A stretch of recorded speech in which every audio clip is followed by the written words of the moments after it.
Hey guys, welcome back to another video. So this is another Netflix review for a series that I watched called Keep Sweet, Pray and Obey. Now, I'm not sure I'll be able to review this without basically spoiling it. So if you don't want to be spoiled by this is going to be a spoiler. So spoiler alert if you haven't watched it or if you plan to watch it. But if not, continue to listen on. Okay, guys, so basically, this series was about can we call it a church? It's basically a cult. Let's call it for what it was. It was a cult-like church, basically, where they believed in polygamy and, they really zoned in on, a quote from the Bible about being fruitful and multiply. So they believed in having multiple wives and loads of kids, basically.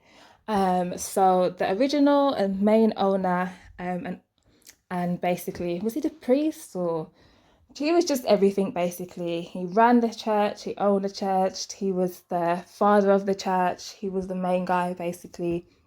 He had a few wives, and I think they said he had over 80 children. Yeah, sick, innit? Disgusting. And it's nasty because as he got older, the more wives that he would get and the younger that they would be. In there, he even marries a 14-year-old, a 16-year-old, a 19-year-old. It's so disgusting. And he marries a 19-year-old when he's 80. Sick. And he made them like do perform sexual things from a young age. And basically, all the thing about that was all these people, all they knew was this church. They had this like little community where they grew up in the church. They had all their homes. Everyone just knew each other. That's all they did. They spent all their time with the same amount of people. There was no kind of outsiders. These were the rules and, morals and laws that they lived by within their community and church. And basically nothing else mattered. So some of the girls, they're obviously now women, they're talking about their experience in this. And one of them describes like how this old man would just be like laying in his bed and all his wives would have to like line up outside the door to say goodnight to him, like one by one, and give him a kiss every single night. So disgusting. And yeah, the 19-year-old was, well, she's obviously a grown woman, but she was saying when she was 19 how he made her come in the room and he was like, oh, you need to do this and that to me, touch me here, touch me there. And she was just like, oh, we're told, you're told that it's wrong in the church. Like, why are you asking me to do that? It doesn't say that we should do that in the Bible. I'm so young, I don't know what that is. And he's just like, oh, well, I am God, basically. You can do it with me. So he basically forced them or coerced them into performing sexual favors on him and being sexually intimate with him. Isn't that sick and twisted? And everyone in the church knew, the girl's parents, the aunties, the cousins, everyone knew. And they basically allowed it to happen because they worshipped this guy. How awful is that? It's just sick and twisted, right? Well, it gets worse. Okay, so this guy, he got to 80 something, then he passed away, and obviously the whole cult and church didn't know what to do because he's basically was like he was the prophet, he was God, he was Jesus, and he'll never die. So they grew up believing that this guy would never die. He tried to like tell them that he will predict when people dies and he can judge this and he does that because God speaks through him and all of that. Them people that use religion against everyone else that knows no better and tries to manipulate the entire system, which was the church and the children and the parents, and basically they all let it happen. Not to victim blame, but some of these parents to let their little kids, young teenagers marry off to these old nasty white men. Really? You're going to allow that? But because he's God and he's a prophet, everything was okay. Okay, boom. So he passes away, and basically the church cult was trying to figure out who can be the next leader. Bear in mind, this old guy had like 80 odd children. Now, apparently there was like a son that was like one of the favorites in the family, especially with the dad, and he was really close to him, and he was quite an odd guy. Like no one really got on with him, as in the children and the young people in the church, but the older people kind of liked him and thought he was mature, and they wanted him to lead and whatever else. So basically, he decided that he was going to be the new God and new leader of the church. And he was like, oh, my dad came to me in my dreams and told me that I am this, and I am my dad now. And that's how he basically came like to this cult. And he stood at the front and he was like, I am my dad. My dad's speaking through me. I'm the new leader. I'm the new God. I can predict this and I can predict that. I can predict the end of the world. And he's telling them all kinds of things. He told them everyone's going to die and they all had to move. And literally hundreds of them all sold their cars, their houses, their land to move to wherever he's told them to move to. So he literally uprooted like hundreds of people. I think it was thousands even. It's crazy, like the kind of influence that he had. Anyway, the next thing he decides to do is take his father's wives as his own wives. Pause, guys. What the fuck? Yeah, he was like, yeah, I'm my father now. I think this guy was in his 30s, 40s. He was like, yeah, I'm my father now, so all of his wives are now my wives. And, some people in the church was a bit like, I don't know about that, but not enough of them was concerned or tried to stop it. So they all just kind of let it happen. So he was this new leader he took on all the, 10s and 20s and 30 wives. And yeah, which is weird because obviously when his dad was alive, those wives were like his stepmoms, isn't it? Or his step aunties, or yeah, it's very weird because they had like second cousins and stuff getting married as well. They all just married in this church. Nobody was allowed from the outside. Sick and twisted, man, sick and twisted. And this guy became such a big leader in the community that even like police and judges respected him. And then they would go to this church or this cult and ask this guy, the main leader, to find them wives, and they want to be in polygamy. They want, different women, and they want to multiply and they want to join this community.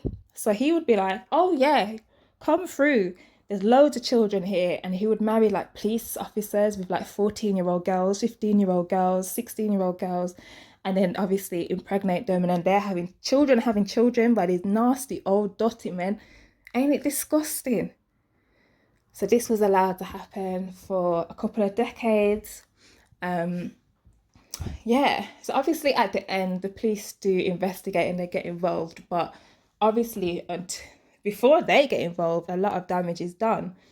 So yeah, what he also did, besides marry off like the kids and the children to judges and police officers, he would also marry the young children, like his nieces and his sisters and his cousins. He'd marry them to the older men in the church and the cult, and he expelled and banished the young men from the community. They were kicked out, they had to leave, take all their stuff and their belongings and move on.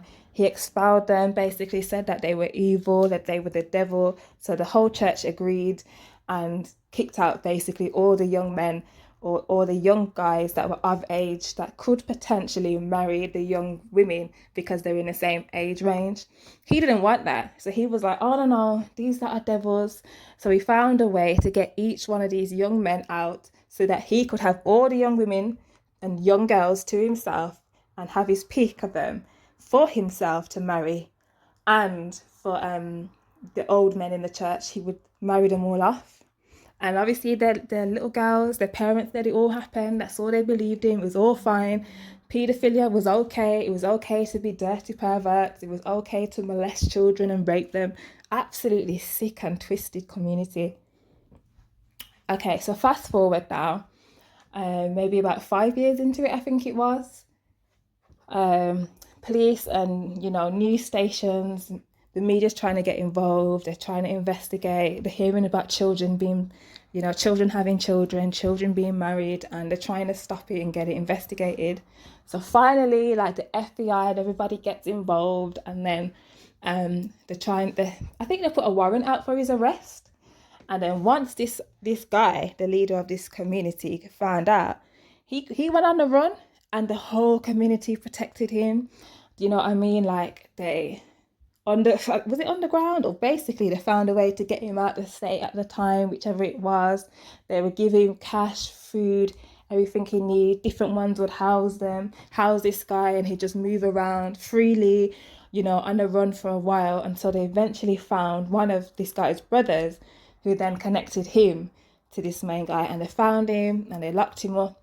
And it took a while for him to get charged, but even while he was in prison, the community still didn't see nothing wrong with what they were doing. They were like, oh, outsiders don't understand what we've got going on. Free this guy. He's our king. He's our god. Da, da, da, da, da. Yeah, all very disturbing. But at the end, he does end up behind bars. But it doesn't really go into the rest of the hundreds of men in that cult that were married to children. And that, raped children and made them have children for them. Because obviously by the time all the investigations and stuff was done, they were older and then became of age. And yeah, guys, it's just very sick and twisted. But I just find it interesting that there's a lot of these kind of communities that, crop up here and there. And it's always the same suspects, the same usual people that try and find a way to introduce paedophilia into society. And no matter how sick and dark and low they go, there's always an excuse for it. There's always a justification, whether it's religion, whether it's beliefs, XYZ. There's always a reason, and it takes far too long for law enforcement to get involved and shut shit down. Far, far too long. Because all them children, they were raped and molested, and they didn't even know what that was. And their own parents were in the environment, in the room, in the house, and let it all happen, told them to just listen and do as they're told.